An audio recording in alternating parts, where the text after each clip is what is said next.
Guys, let's get right to it. It's your guy, Minister Jonathan Simmons, here in the building. I want to get in this quick recap before I hit the bed. Unbelievable what we just saw. Hawks knock off the Lakers in a stunner in overtime. Unbelievable game by the Hawks. This was a game that they really needed to win, and they did. And a big shout out to the Hawks for winning their sixth straight game in a huge, absolutely huge game. And I got to tell you, this you don't want to jump the gun, but this is the type of win that can propel a team for the rest of the season. And I tell you what, a couple of reasons. Number one, get microphone straight. Number one, it was a game where the Hawks were once again taking on a big time opponent with a lot of steam. When I say a lot of steam, even though the Lakers came into this after two horrific losses, that made them a very dangerous team to try to take on here. And of course, as we know, Atlanta is notorious for cheering on the best players in the league, regardless whether they play for the Hawks or not. And certainly LeBron James being a legendary star was no exception. Every time he comes to town, he has a big game against the Hawks, and the Hawks fans go bananas. So the Hawks were facing all of that tonight as they took on the Los Angeles Lakers. Now, even though there was some question mark about LeBron playing, I've seen LeBron every time he's come here to Atlanta, and he always shows up and shows out because he has great fan support here, as he does around the country. But against the Hawks, especially, he comes in and he always balls out. And today was no exception as LeBron brought his A game out to Atlanta today and really, had it not been for the Hawks continuing to play the type of game that they play as a team. In other words, continuing to um, be in a position where they play team basketball, where they move the ball around. And like I talk about it every single week, the idea of this team doing two things, being active defensively and playing downhill. And certainly for most of the game, that's exactly what the Hawks did. They did exactly what they're supposed to do. They were very, very aggressive defensively all night long. And more importantly, they continued to play downhill for most of the game. What I mean playing downhill, Hawks have a nasty tendency from time to time to be 3-point happy. Now, I'm going to put a little kind of precursor on this because tonight they actually shot from 3-point very well. But normally, this is a team that gets enamored with 3-point shot, takes too many, and they neglect the fact that they are a team that has right now, the way they're equipped, they have a team of young, emerging, athletic wing players, both starting and off the bench. And so they have to utilize that in order to play winning basketball. And over the last 5 games, that's actually what they've been doing. Also, Trae Young making himself more of a facilitator versus a scorer. Now, I'll get into a little bit of that later on today because he had one of his best scoring games. But we'll talk more about how this team really stepped up to the plate tonight.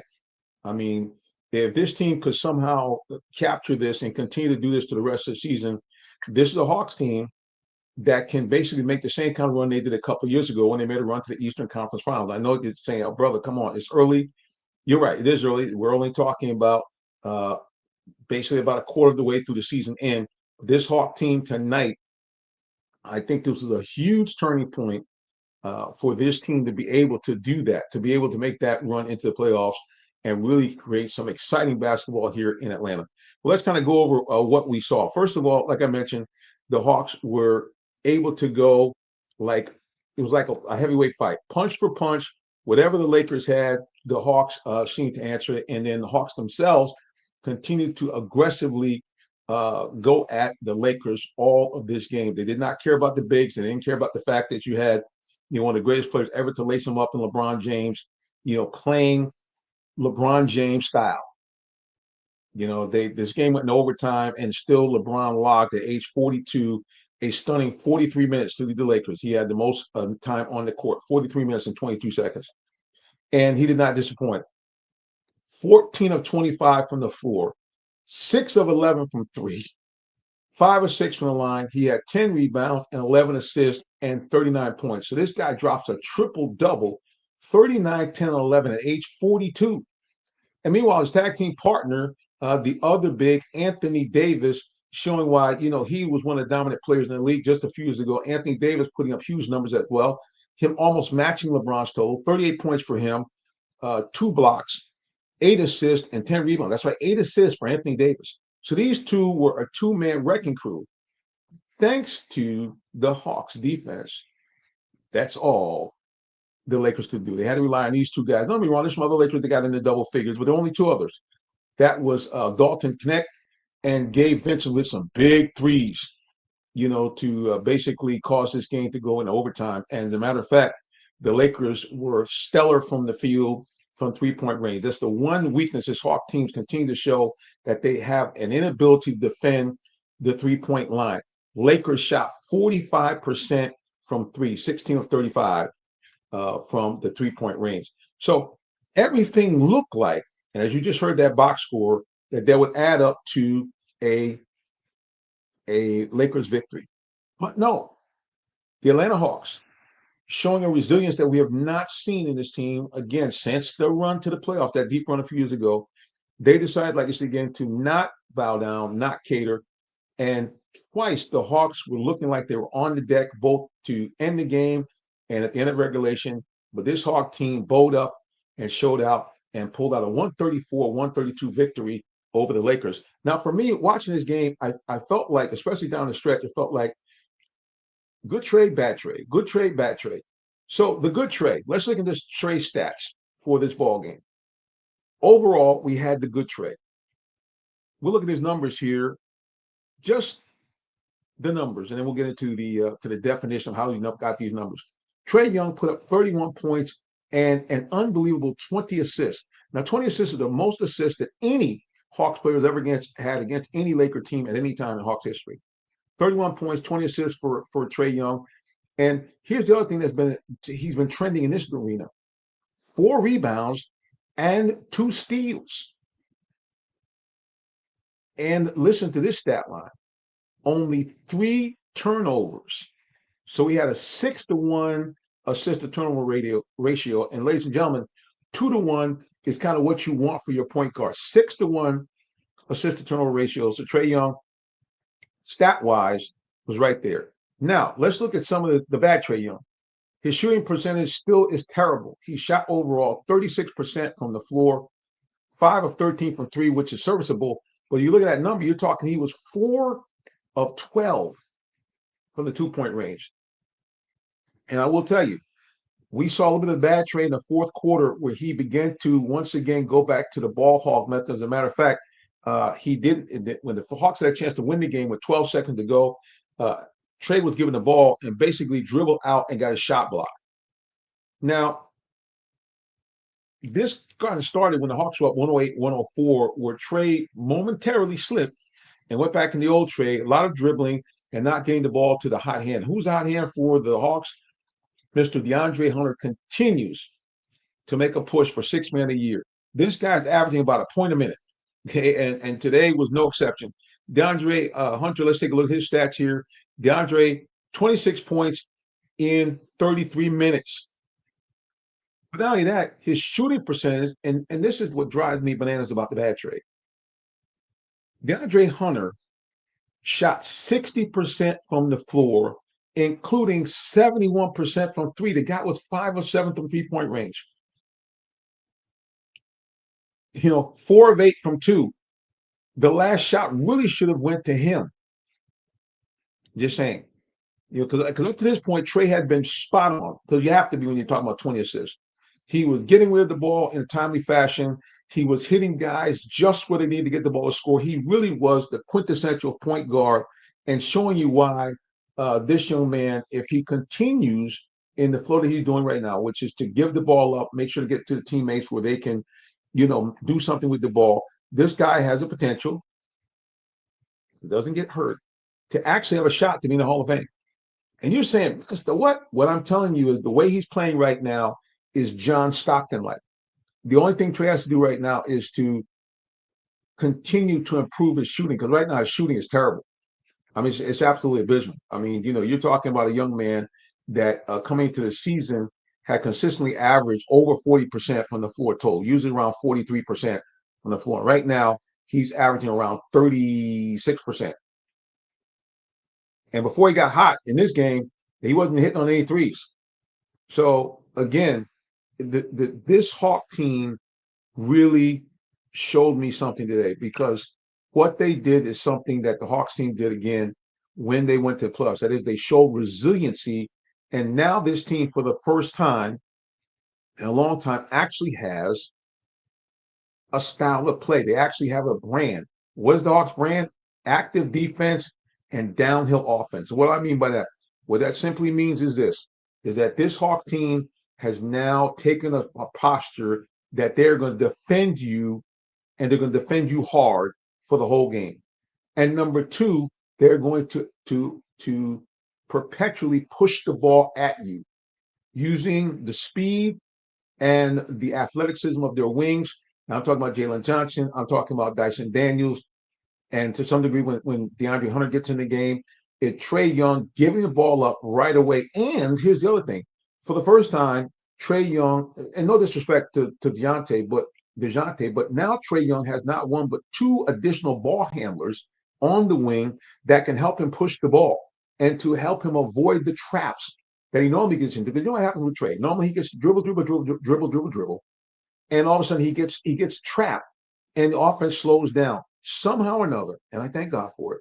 That finally has gotten into his mind that if he gives the ball up to his teammates, either he's going to get the ball back or his teammates are going to score. And that's why this guy is just tacking on assists at a record pace. And right now he's averaging for the season 12 assists a game. And we haven't seen someone average 12 assists a game for the season in a long time. Matter of fact, I'm going to do some research to see when that happened. I think it was back in John Stockton's day, if I'm not mistaken. So Trae Young and the Hawks are balling out. Now, I'm sorry for the frowny face, guys. I'm trying to look and see this information. I give it to you. So once again, for those of you just tuning in, appreciate you for doing this. The Hawks put their stamp on the first quarter of this season with a tremendous, gutty 134-132 overtime victory over the Los Angeles Lakers, and withstood a 77-point combined barrage from Anthony Davis and the King LeBron James. Think about that. LeBron dropped 39, had 10 rebounds and 11 assists, and Anthony Davis also had 38. So these two big guns, the two big men, dominated the Hawks all night. But the Hawks still found a way to pull this game out in overtime, 134 and 132. And here's the thing about it. Like I said, down the stretch, Trae Young, before he hit the game-winning three-pointer, he made some moves that really kind of cost the Hawks from winning the game in the fourth quarter. But to his credit, he was huge in the overtime, including, of course, the game-winning three-pointer as the Hawks went 134-132. Let's just go to the box score here and take a look. Remember I told you 77 points from Davis and LeBron James. Well, here's how the Hawks have been playing winning basketball. The Hawks have understood that they are better as the sum of their parts. First of all, their bench has been extraordinary. They're outscoring most of their opponents by an average of about 30 points a game. So the Hawks basically have two starting fives, which when you're playing an up-tempo, push-the-ball offense, that is very, very critical to keep you fresh and also to wear the other team down as we get into the latter stages of the game. Let's look at this. We had 1, 2, 3, 4, 5, 6 Hawks in double figures. Okay? 6 Hawks in double figures. Like I mentioned earlier, Trae Young, just a tremendous performance, 31 points and 20 assists. Like I said, he kind of got away from himself a little bit, but at the end of the day, he made the plays and back to able to draw fouls. Once again, Trae has found a new little rub, a new little wrinkle in his ball game to now get back to the foul line. 8 of 8 from the foul line. That's something too. He's shooting from the foul line better again. He's once up again, hitting all of his shots. And like I mentioned, DeAndre Hunter, a guy that is on pace to be sixth man of the year, averaging almost a point a minute. He played 34 minutes and scored 26 points. He had 2 assists and 3 rebounds. And like I said, this team is fantastic. And let's get to our man, Dyson Daniels, Mr. Defense. 11 points for him, but a couple of clutch buckets, including a clutch 3 late helped the Hawks, maintain its in this game in overtime. He also had another game of 3+ steals, 4 steals. This man leads the NBA by a wide margin. He's averaging over 3 steals a game in the NBA. Bogey coming off the bench, hitting some clutch shots, finding his 3-point range again. Bogey 4 of 9 from the 3-point range, 7 of 13 overall, one of his best shooting games of the season. And oh, by the way, he also chipped in with 6 rebounds and only turned the ball over 3 times. So this is, again, this team being in some of their parts. How about this guy off the bench, Vit Krejci? Krejci 7 rebounds tonight in just 14 minutes. I mean, this Hawk team is really showing that if they can continue to play as a team, again, if Trae understands that he could be one of the greatest assist point guards in NBA history, if he just will not, let me not be a negative, he will continue to get that ball out of his hands and distribute it early and often, because good news, like I mentioned, he now is helping the wing. Jalen Johnson, this guy's an ascending star. Now, almost every single game, he is near a triple-double. Tonight was the same. He had 12 points, 10 rebounds, and 7 assists. Yeah, this Hawks team is really coming together. The big question is, are they going to be able to maintain this level of play throughout the season? Are they going to, especially Trae Young, who's basically the leader of the team, will he remember the key to Hawks winning is for him to get rid of the ball, get it out of his hands quickly? And not only that, the other thing is, as a team concept, playing downhill. And again, just to review what I mean by playing downhill, the Hawks are pushing the tempo of the ball game, getting the ball up the court quickly, aggressively attacking the rim, and understanding that the 3-pointers will come if they play from the inside out. In other words, if they're driving the ball to the basket, they're going to create better opportunities for open threes.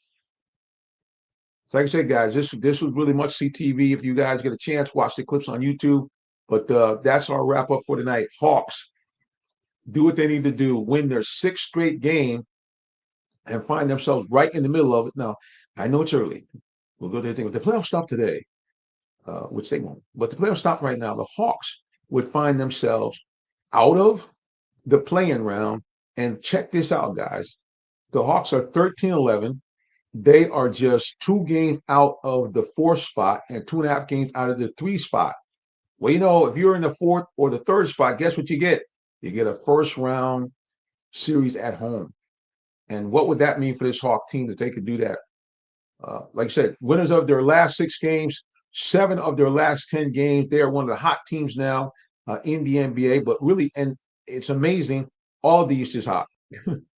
Cavaliers, 7 out of their last 10. Celtics, 9 of their last 10. Magic, 7 of their last 10. Knicks, 8 of their last 10. Hawks, 7 of their last 10. Bucks, 7 of their last 10. Even the Miami Heat, 6 of their last 10. So hopefully that puts to bed this nonsense about, the West being so lopsided. Don't get me wrong, I'm not taking nothing away from the West Coast teams. But right now, the Eastern teams that I just mentioned, the top 6 teams are playing extremely well. Especially our Atlanta Hawks, which, like I said again, are winners of 6 straight as they knock off the LeBron-led Los Angeles Lakers 134-132 as Trae Young, the good Trae Young, hits a 3-pointer with about 8 seconds to go to get the Hawks to win. Just a dynamite win for this team. Like I said, 6 Hawks players in double figures, led by Trae Young at 31 points, and a stunning 20 assists, the most assists ever by any Hawks player against a Los Angeles Lakers ball club.